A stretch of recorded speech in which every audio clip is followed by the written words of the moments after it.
Assalamualaikum warahmatullahi wabarakatuh. Ketemu lagi bersama kami di Klinik IPA. Masih melanjutkan pembahasan kita tentang tata surya di bagian yang kedua. Kali ini kita akan membahas tentang Earth atau bumi kita tercinta. Materi ini diperuntukkan untuk kelas 7 SMP semester 2. Baik, kita mulai. Materi ini khusus dibuat untuk siswa SMP kelas 7 semester 2 yang mengacu kepada buku siswa dan silabus SMP sesuai dengan kurikulum 2013. Bagian yang kedua ini kita akan membahas tentang bumi dengan tujuan pembelajaran adalah diharapkan melalui video ini peserta didik mampu mendeskripsikan tentang bumi secara fisik. Kemudian siswa dapat menjelaskan bagaimana revolusi itu terjadi beserta dampaknya seperti apa, serta mampu menjelaskan rotasi bumi beserta dampak yang ditimbulkan. Baik adik-adik sekalian, kita mulai dari slide yang pertama. Ada dua buah teori tentang bumi yang kali ini semakin ramai ya, yaitu ada teori flat earth atau teori bumi datar, dan ada juga teori globe earth atau teori bumi bulat. Jadi sekarang ini semakin maju teknologi serta semakin maraknya pengguna internet, sehingga setiap orang dapat mengungkapkan pendapatnya masing-masing, bahwa meskipun teori flat earth itu diklaim itu adalah gagasan lama, yaitu sekitar 500 tahun yang lalu, tetapi kali ini tiba-tiba booming kembali. Nah, apa yang melatar belakangi? Yang pertama adalah para penganut flat earth berkeyakinan bahwa diduga foto bumi itu adalah hasil editan dari NASA. Karena menurut mereka, kalau kita browsing di internet, maka banyak sekali foto bumi yang berbeda-beda. Jadi mereka menyimpulkan foto bumi berbeda-beda itu berarti sesuai dengan siapa yang mengedit. Kalau bumi itu sama, maka fotonya pasti sama. Logika mereka begitu. Kemudian menurut mereka tak satu pun satelit terlihat oleh teleskop. Terus kemudian faktanya adalah penggunaan GPS yaitu Global Positioning System dan Google Maps untuk menentukan tempat tertentu. Mereka mengklaim satelit itu adalah hoax. Terus kemudian Galileo dianggap gagal menjelaskan teori heliosentris, yaitu teori tentang tata surya yang menganggap bahwa matahari sebagai pusatnya. Kemudian teori gravitasi tidak dapat dibuktikan dengan benda secara langsung. Alasan mereka berikutnya adalah gerhana tidak dapat diprediksi dengan data teori heliosentris. Yang dimaksud adalah data tentang ukuran matahari, ukuran bumi, kemudian kecepatan bumi dalam mengelilingi matahari dan seterusnya. Tetapi mereka mengklaim NASA masih menggunakan siklus Saros yang tidak ada hubungannya dengan data-data tentang bumi berbentuk bulan. Hal yang mereka ragukan lagi adalah kapal yang berlayar tetap terlihat utuh dengan pengamatan menggunakan kamera Nikon W900 dengan 83 kali optical zoom. Itu klaim mereka. Nah, itulah yang melatar belakangi tentang teori flat earth yang akhir-akhir ini sedang booming. Yang terakhir, dunia penerbangan itu ternyata menggunakan peta bumi datar menurut mereka. Nah, Konsep flat earth yang mereka tawarkan adalah satu, bumi sebagai pusat tata suryanya. Jadi kalau menurut teori flat earth, bumi itu sebagai pusat tata surya, bukan matahari. Ukuran bumi jauh lebih besar dari matahari dan bulan. Jadi kebalikan dengan teori globe earth ya. Terus yang ketiga, matahari dan bulan bersifat lokal dengan jarak yang cukup dekat, yaitu sekitar 5.000 km dan bergerak mengelilingi bumi. Kemudian yang keempat, kutub magnet selatan ada di pusat bumi utara, sedangkan kutub utara magnet ada dalam bumi bawah. Jadi konsep flat earth. Terus kemudian satu lagi yang lupa saya tulis, bahwa mereka berkeyakinan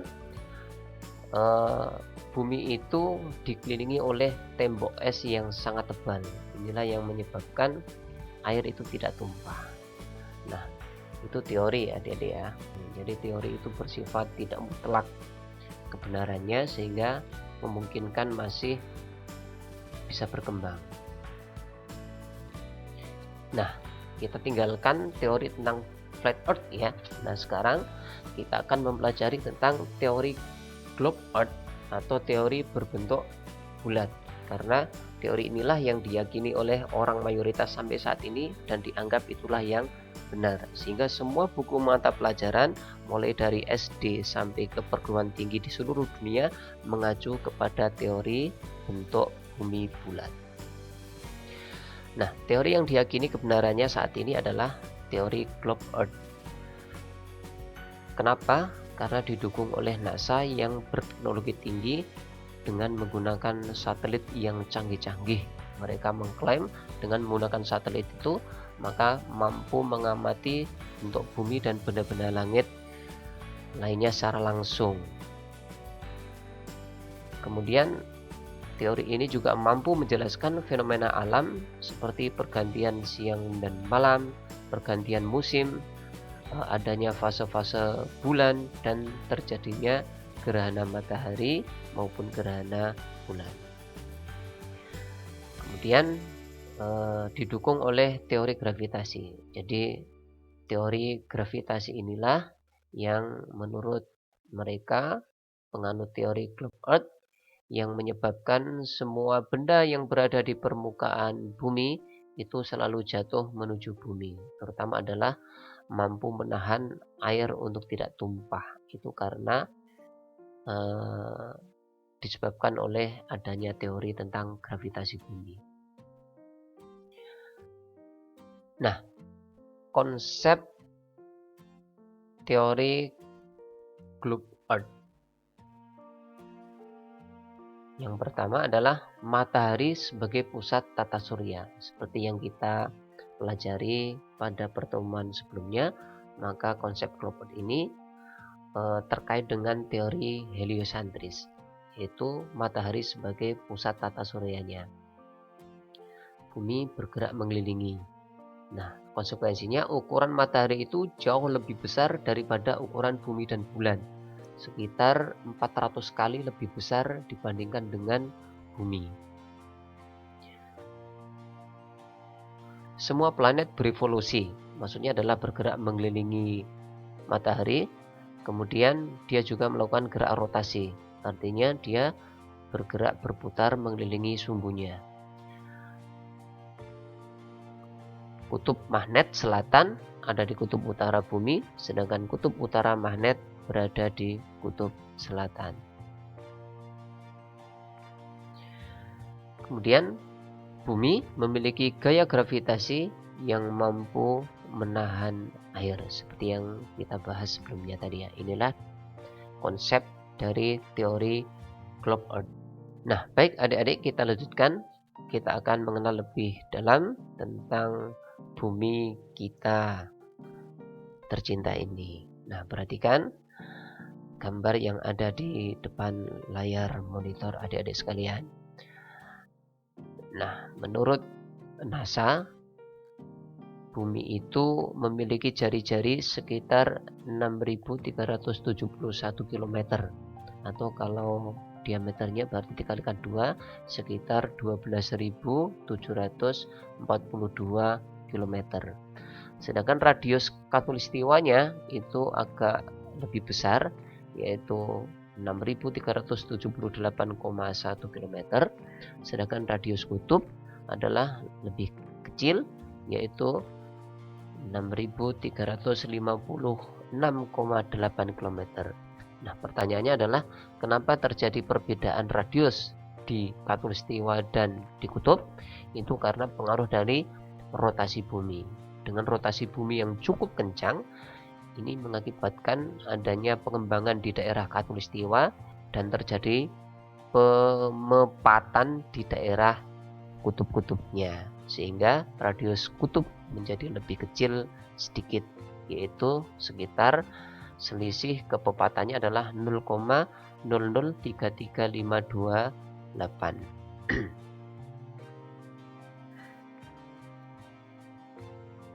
Kemudian luas permukaan bumi diperkirakan adalah sebesar 510.072.000 km persegi.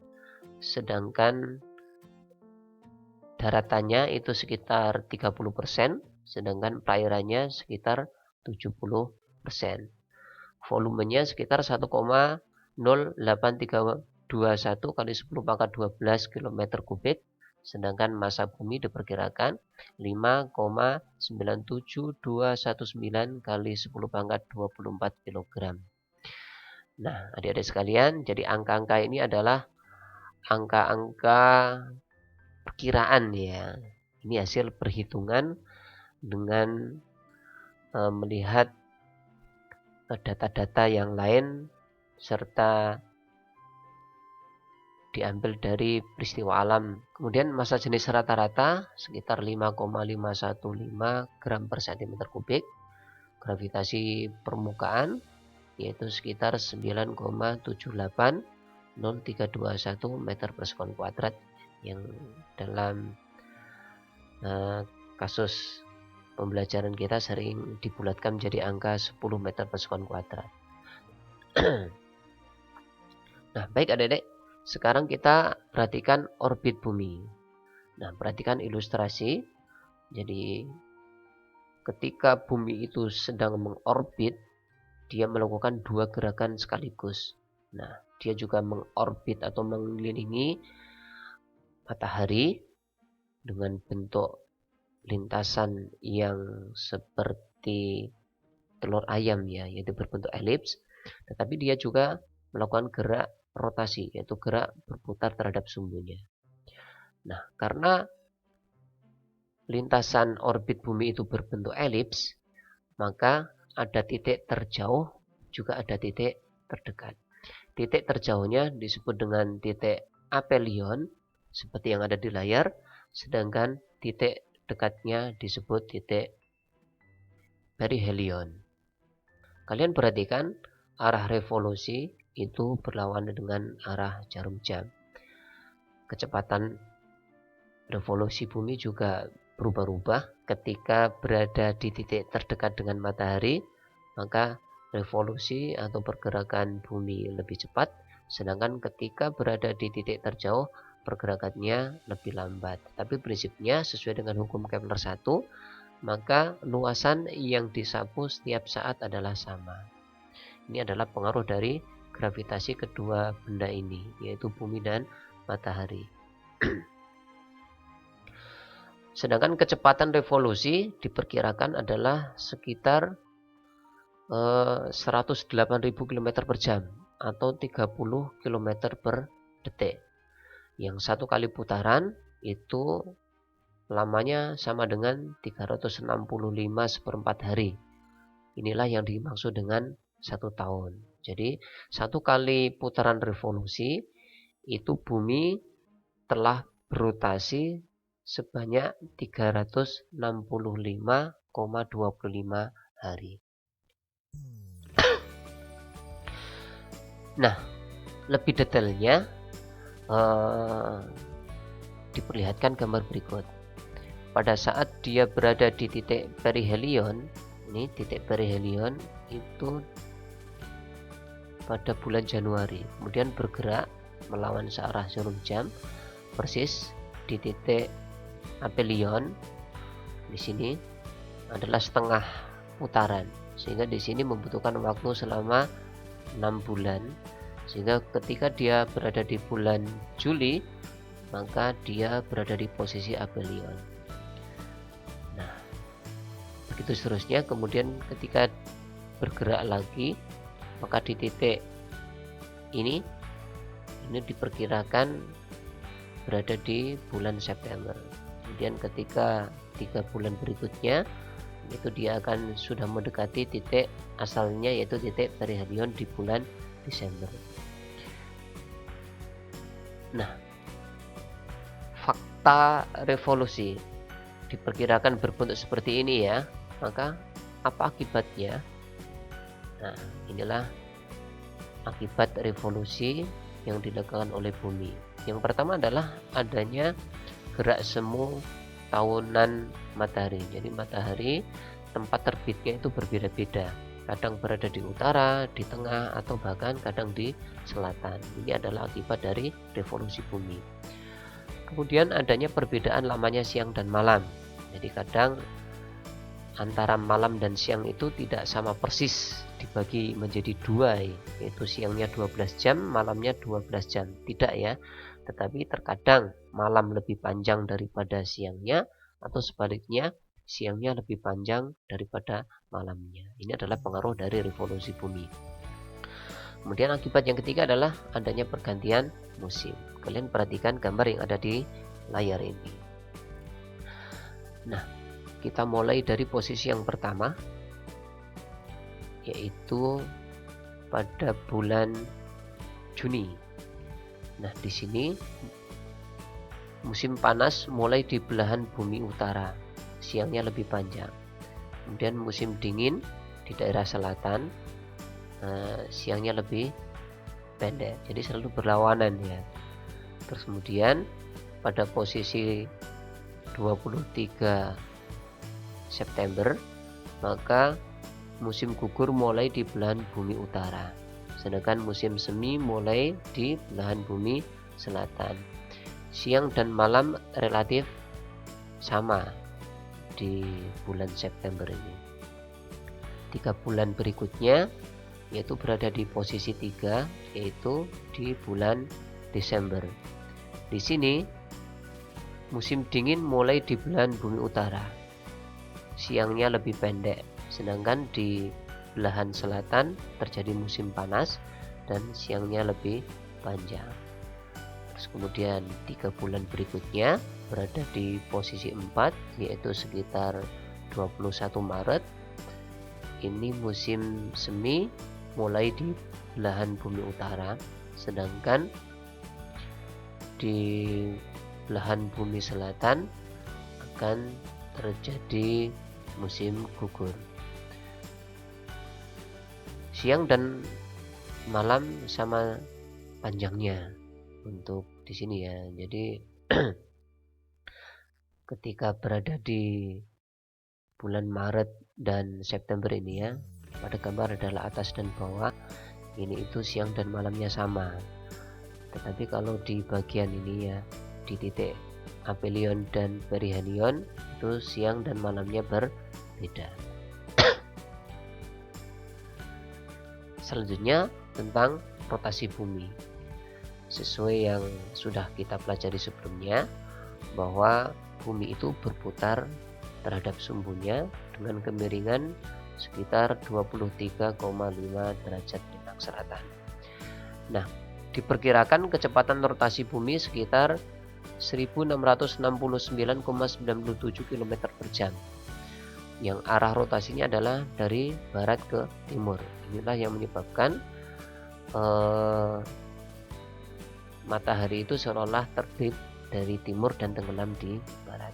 Satu kali putaran sekitar 23 jam 56 menit 4,091 detik. Ini yang dimaksud dengan satu hari. Jadi satu hari itu ternyata tidak persis 24 jam ya, tetapi 4 jam kurang sekitar 4 menit.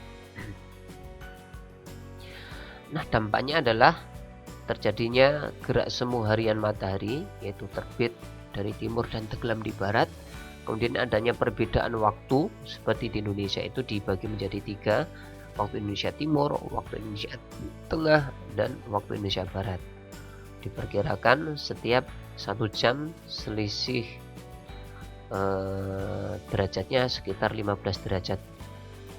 Kemudian terjadinya pembelokan arah angin dan adanya arus laut. Nah, demikian adik-adik yang kita pelajari tentang bumi kita ini. Kita sudah membahas tentang teori bentuk bumi, kemudian perilaku revolusi dan rotasi bumi, serta dampak yang ditimbulkan.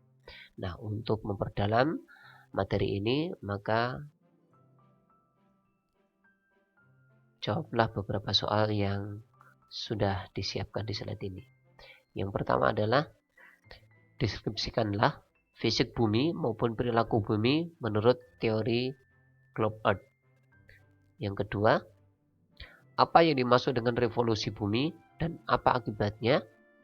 Yang ketiga adalah apa yang dimaksud dengan rotasi bumi dan apa akibatnya? Demikian adik-adik, semoga bisa membantu kalian dalam mempelajari ilmu IPA, terutama di masa pandemi COVID-19 ini. Sampai ketemu di video berikutnya. Insyaallah video berikutnya kita akan membahas tentang fase-fase bulan dan gerhana bulan serta gerhana matahari. Terima kasih. Assalamualaikum warahmatullahi wabarakatuh.